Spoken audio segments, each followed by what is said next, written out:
제13장.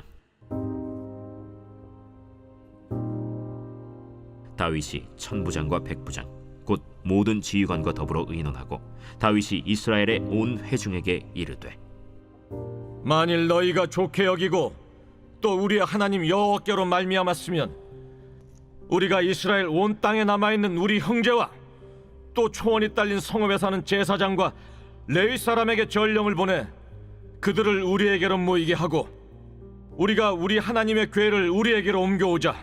사울 때에는 우리가 궤 앞에서 묻지 아니하였느니라. 뭇 백성의 눈이 이 일을 좋게 여기므로 온 회중이 그대로 행하겠다 한지라. 이에 다윗이 애굽의 시홀 시내에서부터 하맛 어기까지 온 이스라엘을 불러 모으고 기럇 여아림에서부터 하나님의 궤를 메어오고자 할세.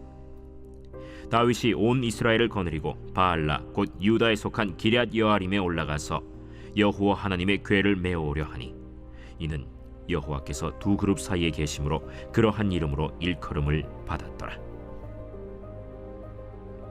하나님의 궤를 새 수레에 싣고 아비나답의 집에서 나오는데 우사와 아히오는 수레를 몰며 다윗과 이스라엘 온 무리는 하나님 앞에서 힘을 다하여 뛰놀며 노래하며 수금과 비파와 소고와 재금과 나팔로 연주하니라.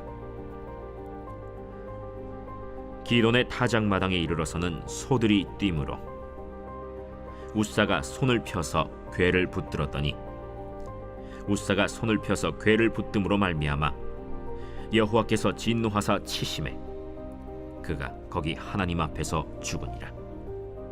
여호와께서 우사의 몸을 찢으셨으므로 다윗이 노하여 그곳을 베레스 우사라 부르니 그 이름이 오늘까지 이르니라.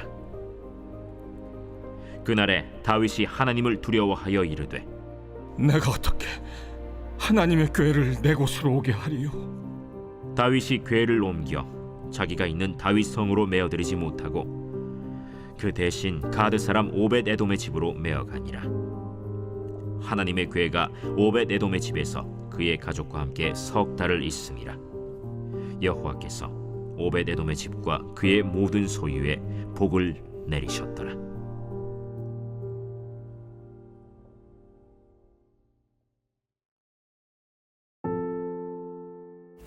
할렐루야. 오늘도 새날을 주신 하나님을 찬양합니다. 하나님의 음성을 듣기 위해 오신 여러분을 환영하고 축복합니다. 연휴의 마지막 날입니다. 연휴 동안 충분한 휴식을 가진 분도 계실 거고 오히려 쉬지 못하고 더 바쁜 시간을 보내셨을 수도 있을 것 같습니다. 둘 중 어느 경우이든 말씀 앞에 참으로 잘 오셨습니다. 오늘도 말씀을 통하여 주님과 관계가 더욱 친밀해지시는 시간 되시길 소망합니다. 오늘은 함께 역대상 13장의 말씀을 나누려 합니다. 오늘 말씀에서는 다윗이 하나님의 궤를 다시 예루살렘에 모셔서 두려는 좋은 마음을 갖고 이스라엘의 천부장, 백부장, 모든 지휘관과 의논합니다. 그리고 그들과 모든 백성이 이에 동의합니다. 기쁨으로 하나님의 궤를 모셔오려 합니다. 그러나 그 동의, 다윗과 그 백성들이 한 동의와 그들이 마음에 느끼는 기쁨이 있는지, 그것이 중요한 것이 아니었습니다. 그것보다 더욱 먼저 중요한 것은 하나님이 동의하시는가였습니다. 또한 하나님의 방법대로 그들이 언약궤를 옮기는가였습니다. 다윗은 하나님의 궤, 언약궤를 모셔오기에 앞서서 하나님께 묻자고 했지만 그 뒷내용은 성경에 나오지 않습니다. 언약궤는 이스라엘이 출애굽해 오면서 광야에서 하나님이 살아 역사하신 증거들이 들어 있었습니다. 즉 언약궤에는 하나님의 임재가 있었습니다. 하나님이 백성들에게 주신 십계명판이 있었고 요단 강을 건너 가나안 땅에 올 때에도 하나님께서는 이 언약궤를 맨 제사장들이 맨 앞서 백성들보다 앞서도록 말씀하셨습니다.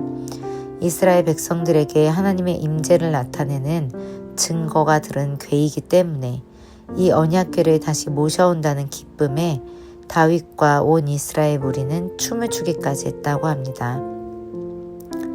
다윗과 이스라엘 온 무리는 하나님 앞에서 힘을 다하여 뛰놀며 노래하며 수금과 비파와 소고와 재금과 나팔로 연주하니라.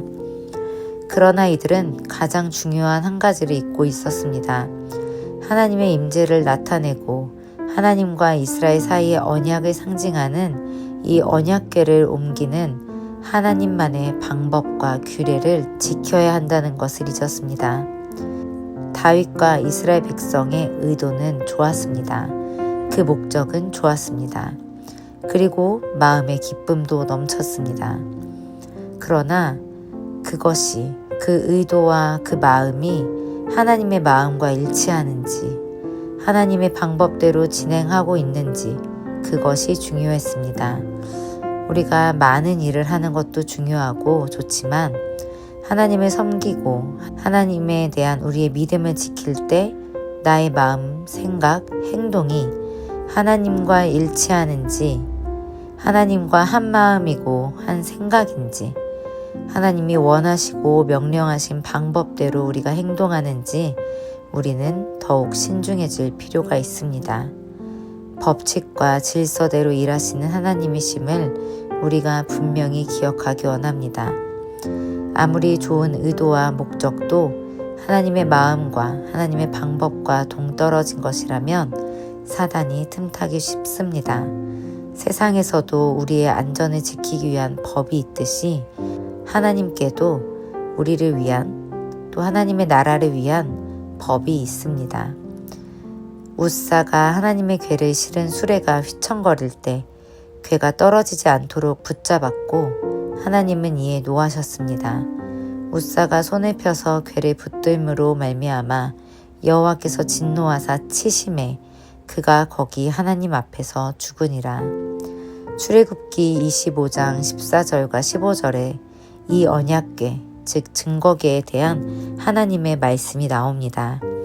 그 채를 궤 양편 고리에 꿰어서 궤를 매게 하며 채를 궤 고리에 꿰인 대로 두고 빼어내지 말지며, 하나님께서는 구체적으로 언약궤를 옮기는 방법을 그 선조들을 통해 일러주셨지만 다윗은 하나님을 경외하는 마음이 있었을 뿐 하나님의 마음, 하나님이 생각하시는 방법과 뜻에 대해서는 전혀 몰랐습니다. 우리의 즐거움과 성취감, 우리의 열심만으로 하나님을 섬기는 것은 자칫 반쪽짜리 신앙이 되거나 더 이상 성장하기 어려운 신앙을 가질 수도 있습니다. 우리는 하나님이 친히 주신 이 말씀을 통하여 하나님의 뜻과 방법, 마음을 잘 헤아릴 수 있는 지혜롭고 현명한 주님의 자녀가 되기 원합니다.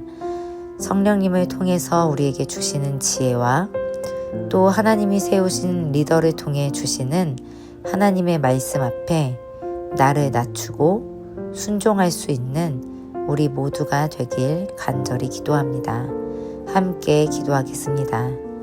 하나님 아버지, 다윗과 이스라엘 백성의 말씀을 통하여 우리가 그동안 얼마나 무지하게 하나님을 믿어왔는지 돌아볼 시간을 허락하심에 감사드립니다.